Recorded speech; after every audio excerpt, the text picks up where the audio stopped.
Eso es lo que explica por qué se quedaban a vivir ahí. Porque si bajaban a otros lados podían rentar una casa, pero cuánto les costaba. Yo regreso de Acapulco, voy a los ermitaños y ya está todo invadido de casas. ¿Quién permitió que se hagan esas casas en esos terrenos? Hola.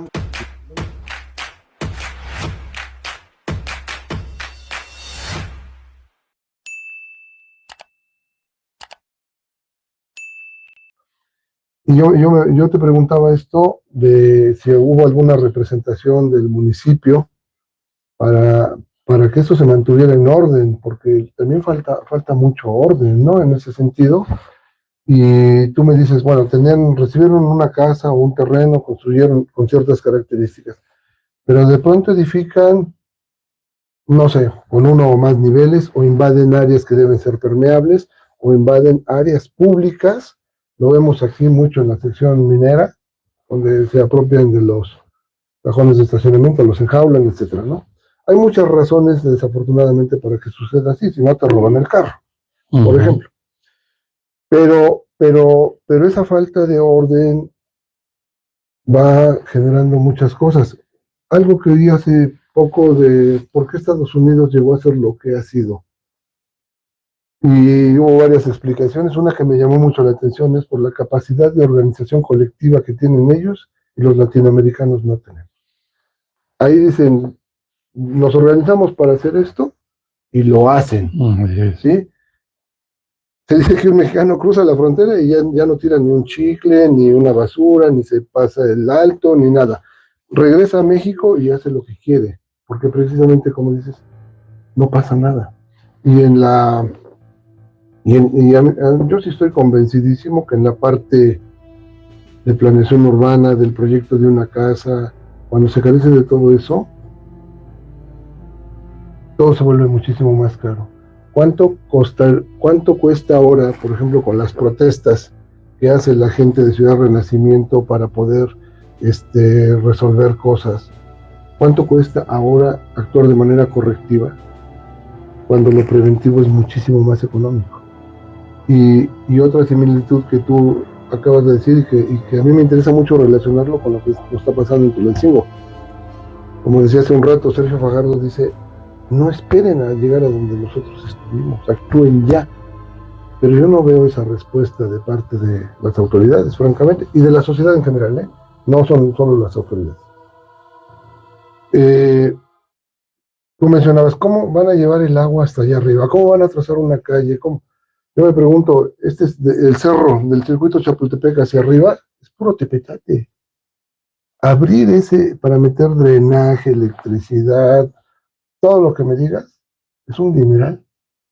Y cuando la gente que está viviendo ahí se organice, va a generar unas presiones enormes sobre el municipio.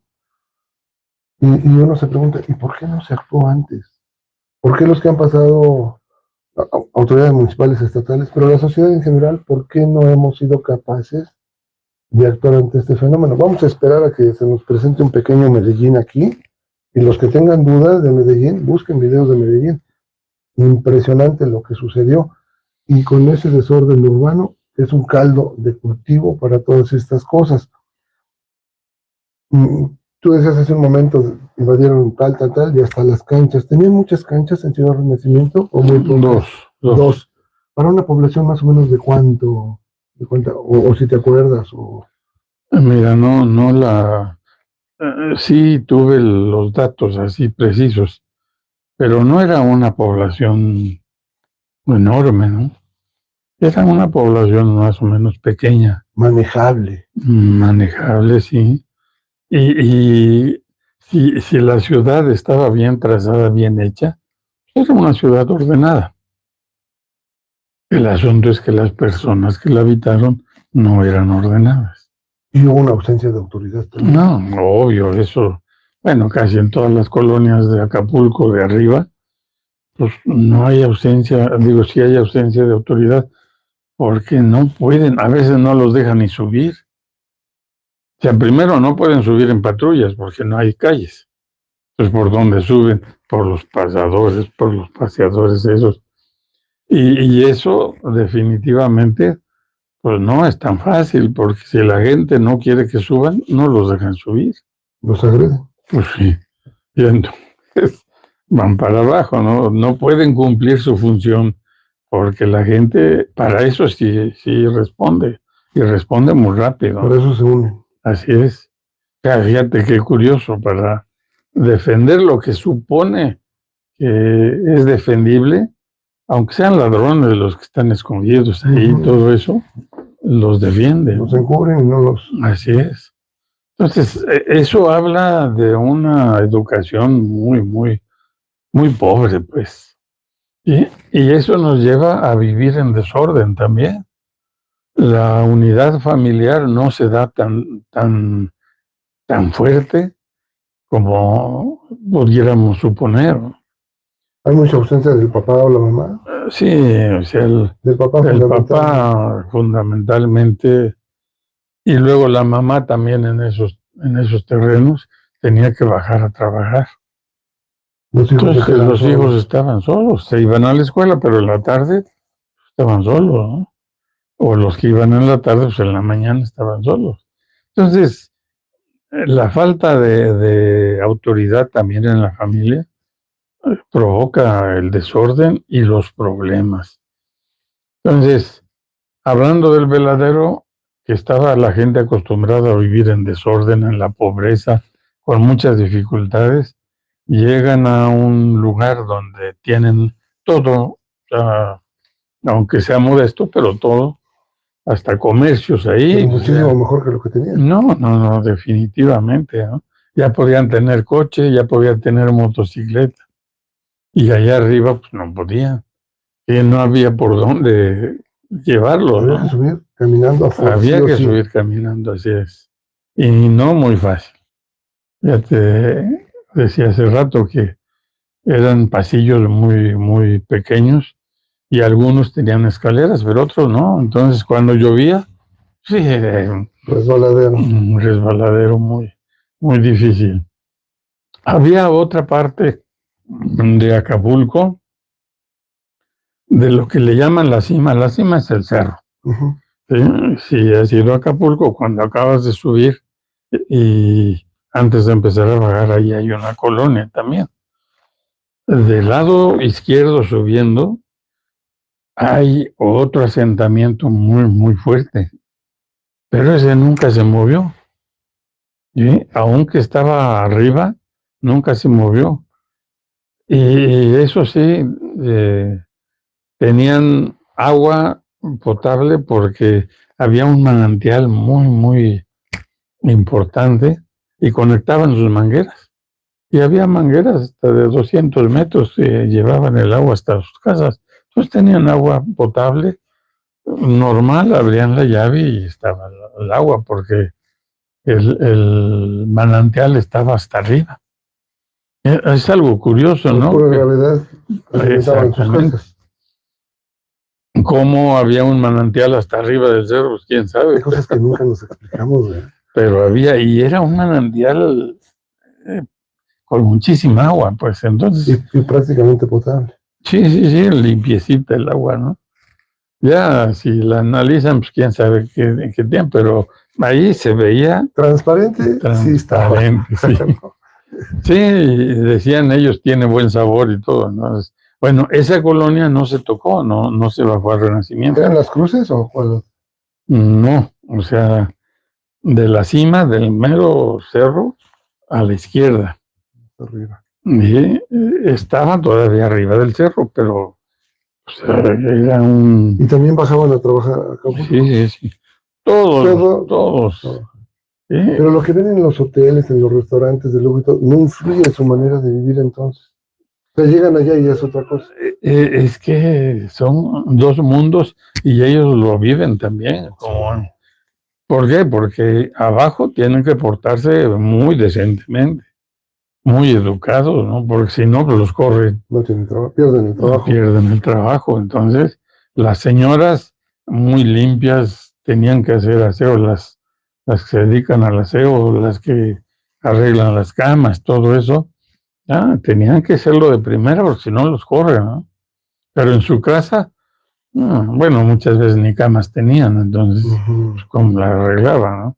Hacían de comer todavía en fogones en el piso, ¿no? Con piedras. Con piedras y todo. Entonces, pues era realmente vivir muy pobremente, pero además no se esforzaban por mejorar sus condiciones, ¿no? Ya estaban acostumbrados a vivir así. No pagaban renta. Eso es algo que para ellos pues, era una gran ventaja, ¿no? Y eso es lo que explica por qué que se quedaban a vivir ahí. Porque si bajaban a otros lados podían rentar una casa, pero cuánto les costaba. Entonces, lo que ganaban, pues era partirlo para la renta y no les convenía. En cambio, estando allá arriba, pues no pagaban nada, ¿no? Ni agua, ni luz, ni nada, porque si podían se colgaban, ¿no? Los famosos diablitos. Era una forma de vida muy especial, pues es algo que debemos pensar, como tú dices, prevenir. Pero cuando ya está el problema, pues ya no puedes hacer nada por prevenir. Tienes que remediar. Hay que arreglar. ¿Sí? Y para arreglarlo es muy difícil porque, ¿qué haces? ¿Los bajas a fuerza? Se arma una revolución. Imposible. ¿Sí? Ahora, aguantas las presiones para llevarles servicio. Bueno, hasta escuelas les puedes llevar. Y es más fácil llevarles a una escuela que llevarles agua potable.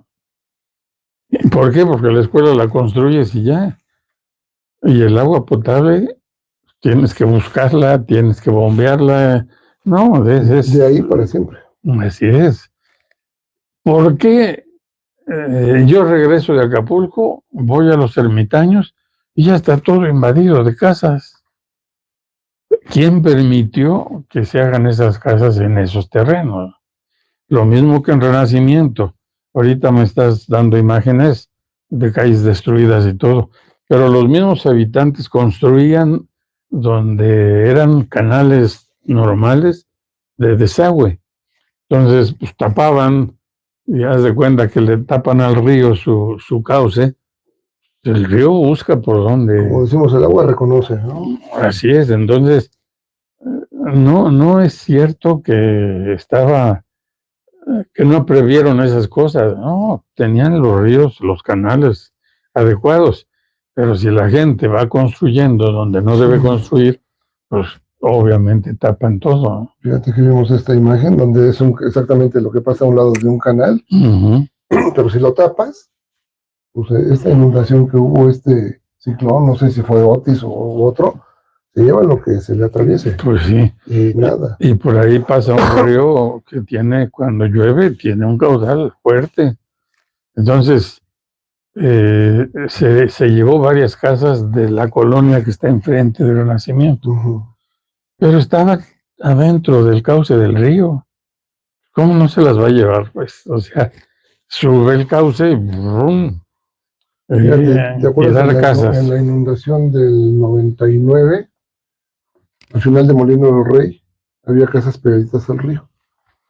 Y estaba muy fuerte todavía la lluvia, en fin, y yo iba caminando con mi hijo, y a unos metros de llegar ahí al puente que lleva a la Toyancingo, vimos cómo se derrumbó una casa. Bueno, no una, como 3 o 4 casas, una tras otra. Al otro día yo fui y dije, pues seguramente va a haber castillos, losas, nada.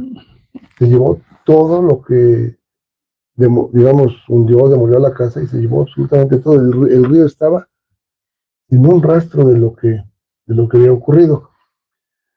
Pero acabas de tocar un punto de esos donde vamos relacionándolo con lo urbano, ¿no? La autoridad sabe que no debes invadir. Y la autoridad, por evitar algún conflicto, no lo permite.